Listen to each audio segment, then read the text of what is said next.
Hello internet, welcome back to the Waifus. I'm Sefhi. Today we have the worst NIKKE update we've gotten in a while. We're getting more pay-to-win systems, more illustrations locked behind the MLBs, and more Bond stories for your characters, your favorite characters. You want to know more about them, but you don't have them MLB? Unlucky. So, I'm gonna say this before we get into the patch notes themselves, right? Into the dev notes.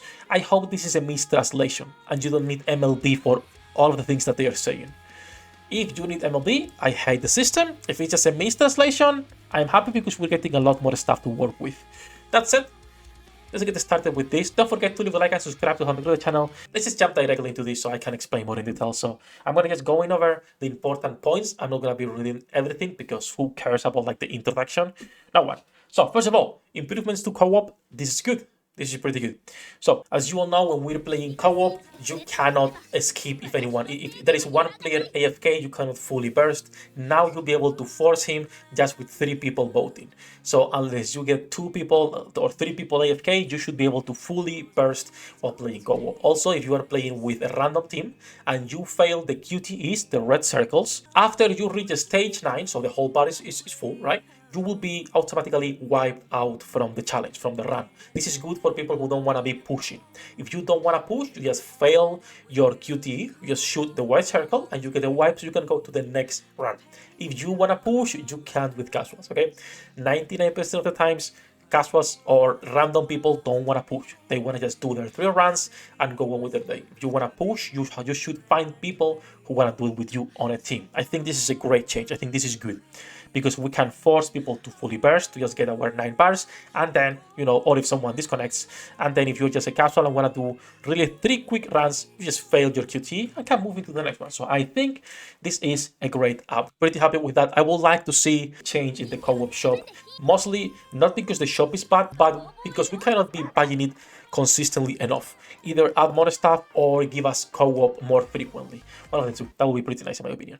Next thing is improvement to battle controls. So this, for those of you who don't know, there was a couple videos and people explaining this. I don't even know how they got a wind of this. They were testing a lot of units, but depending on the costume, on the skin of your character and the character size itself, some projectiles will hit you, some projectiles will not hit you. The smaller your character, the higher the chances that they can dodge projectiles just because of the hitboxes. We thought hitboxes were the same for all characters. It's not the case. I'm assuming the way they're fixing it, since they say they are working on this, is just making the hitbox the same for every single character, not depending on how big or small they are, because that makes no sense. If you have 5 units, the hitbox should be the same for all of them. It should not change based on how small Litter is or how big Nor is because of her assets.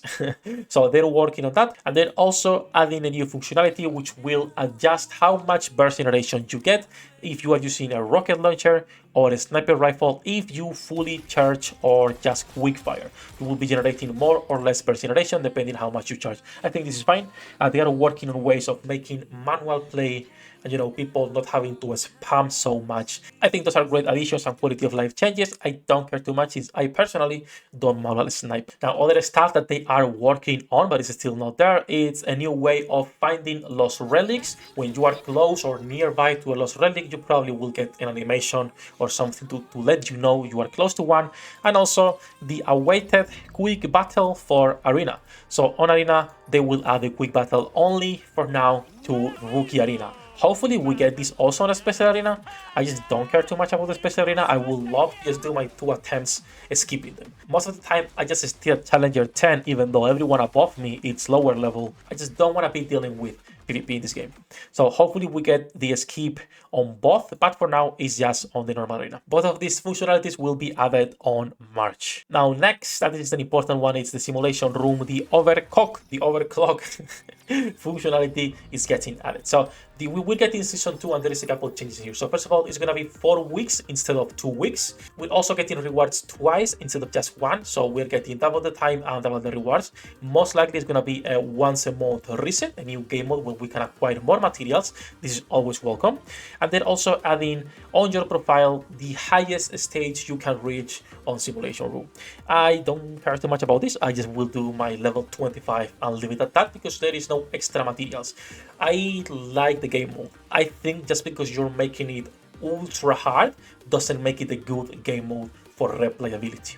doesn't make it a good game mode for people who want to be trying different team compositions, because they are more limited. We're still using the same meta team compositions no matter what. Again, I think it's a great start in terms of adding more gameplay modes, and I would love to if they keep expanding on this. But for now, those are the changes to overclock. Basically 4 weeks style rewards, and you'll be able to also put on your profile the highest amount you've reached.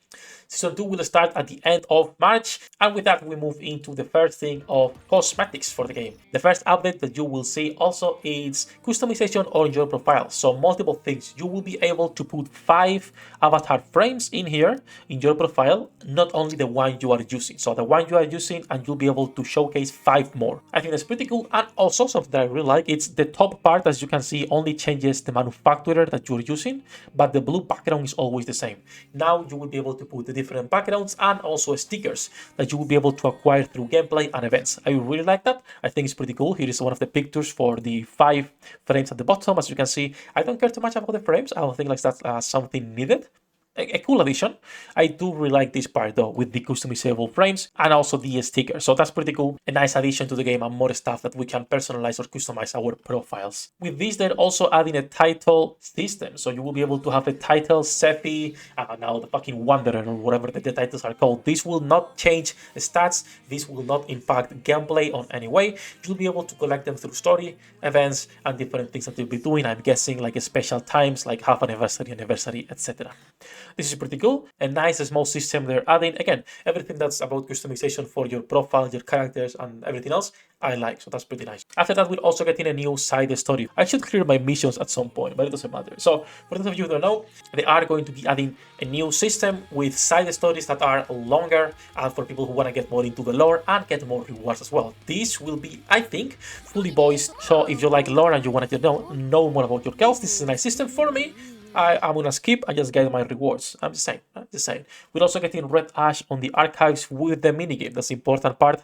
I don't care about the event, but we're getting the minigame to replay as much as we want. After all of this good stuff, we get into what I hate about this update, and what I'm calling this the worst update that NIKKE have seen so far. So there is 2 things. First of all, the normal one that we don't care. They say they're working on the manufacturer art boxes because people are complaining about abnormal.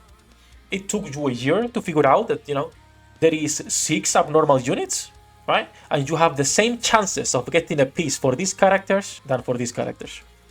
It took you a year to figure that out? Come on, stop the bullshit. You're getting just more complaint now, so you are forced to change it. Now that's great, maybe they change it. They're saying they are gonna think how to change it. They're not saying we are changing it. We are removing abnormal. They are saying we will see what we do, right? Now let's get into the worst part of this update, or at least in my opinion, the worst part of this update. So as you all know, dupes in NIKKE are not necessary. The only reason to get dupes is because you like the skill cutscene of a character, so you are forced to get 4 copies instead of just 1, right? Let's put Prima here, nice armpits. So you are forced to get 4 copies if you want to get this MLB. You, as a free-to-play, can get this over time, unless it's a limited character. So it's never been a problem for free-to-players to just get 1 copy and, keep saving for whatever comes afterwards. But now this is changing. They're adding a new system. They're adding a part that's free-to-play, and then they're adding a part that's really pay-to-win. It is what it is. It's a gacha game, right? So how is it going to work? You will be able to collect collectibles and treasures. Collectibles are going to be pieces for characters that will make them stronger, get more stats. This is nice. You can get this, for example, on these patches, on missions, on your outposts. This will be like completely free. Over time, you can get specific collectible pieces that will make your character stronger. Now, here is the bad part. Because these collectibles, some of the characters, if they are MLB, aka 3 stars, they will be able to transform from a collectible to a treasure. These treasures will change the skills of your character, making them stronger. So for example, Laplace will get extra true damage, and we have some here. Diesel will get a better town and more heals for herself. Frima, enhancement to efficiency of true damage, and extra expansion and enhancement of applicable targets. So once again, these are changes that are actually important for the characters and will maybe make some of the old characters really stronger or shine in comparison to not get them MLB. This is bad because we might see characters in the future that they are not that good, but if you MLB, they can be meta. I don't like this system. I will never advocate for systems like this, and I think it's trash. Also, with the treasures, not the collectibles. Collectibles are the free part. The treasures is where you need 4 copies of the character. With the treasures, you will get new bond stories, and you will also get new illustrations. So now you're getting multiple illustrations locked behind MLB, and you're getting changes to those characters as well. I honestly don't like this. I will never again advocate for something like this. I've always been pretty happy with the dupe system in NIKKE. I've always prized it because you don't need to worry about dupes. You don't need to be worrying about that. So for me, this is a big letdown, something that's not making me think of, okay, I might go back and spend more money in the game. No. I've been spending less and less. I already made a video on that. I love NIKKE. I will never stop playing the game because it's the only gacha I've played for so long that I log in every day and I still have fun just shooting with my girls where their pads jiggle, right? I love the game. When they introduce systems that make no sense, I call it out. I don't want to just be praising the game for everything good they do, ignoring all of the bad stuff that's going under the table, right? So do let me know what you think about this system, because maybe I'm overreacting. I don't think so. I hate this, but do let me know what you think about this. That's gonna be it for this one. I'm pretty sure other than this, there is not much else going on. No, that's about everything for this update. So we'll see. I hope this is just a means translation and you don't need MLB to actually get the improved version of your characters. Please just be a means translation. That said, that's gonna be it for this one. Thank you to my patrons for making this content possible. Love you all, guys. Good luck with your pool team rates. Come later to the stream, say hello, and see you in the next one. 役立たずは楽園から追放するのみ。ブランとノワールのショータイムです。天地万物を切るとはこういうことだ。